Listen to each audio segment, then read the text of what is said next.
लाड़काणे police इंतजाम खे जाॻाइण लाइ खदड़ा फ़क़ीर भी मैदान में लही आया। लाड़काणे जे हिंदू वापारी संजय कुमार के हथियारबंदनि तरफ़ां गोली हणी बेदर्दी सां क़त्ल करण ऐं लाड़काणे नौंदेरे में हिंदू वापारियुनि खे निशानो बणाइण लाड़काणे ज़िले अंदरि अमन अमान जी ख़राब सूरत ख़िलाफ़ खदड़नि फ़क़ीरनि एहतिजाजी रैली कढी। रैली शहर के मुख़्तलिफ़ रोड रस्तनि खां गुज़रंदे लाड़काणो प्रेस क्लब पहुती, जिते रैली में शरीक मुज़ाहिरीन दशना फ़क़ीर, नीलम फ़क़ीर, चांदनी फ़क़ीर, ज़ारा फ़क़ीर ऐं ॿियनि चयो त असां हिंदू भाइरनि सां इज़हार यकजहतीअ लाइ निकिता आहियूं। संजय कुमार के गोलियों हणी क़त्ल कयो वियो, पर अफ़सोस जो पुलिस अञा ताईं संजय कुमार जा क़ातिल गिरफ़्तार करे न सघी आहे। लाड़काणे में जेतिरो हिकु मुसलमान जो हक़ आहे, ओतिरो ई हक़ हिंदू, सिख, ईसाइनि जो भी आहे।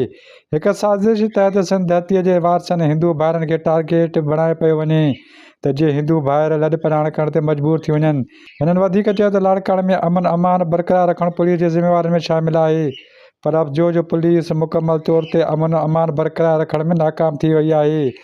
हिननि वधीक चयो त आज हिंदू बिरादरी के सपोर्ट में किया है। हिंदू बिरादरी जो अमन पसंद बिरादरी है, जो मेहनत कश बिरादरी है, जो अमन के साथ रहते हैं, उनको अमन के साथ रहने दिया जाए, है ना। जो भी है सबको पता है कि कौन ये दहशतगर्द है, कौन चोर है, और ये इंसाफ उनको चाहिए। उनको पता है ये चोर कौन है, ये दहशतगर्द कौन है, पुलिस को भी पता है। अगर उनको इंसाफ नहीं मिला, हम पूरे डिवीज़न के, पूरी सिंध के फ़कीर जमा करके एसपी चौक हम रोड ब्लॉक करेंगे, और जब तक इनको इंसाफ नहीं मिलेगा और ये गद्दार कातिल ये जब तक गिरफ्तार नहीं है, तो उनको इंसाफ चाहिए।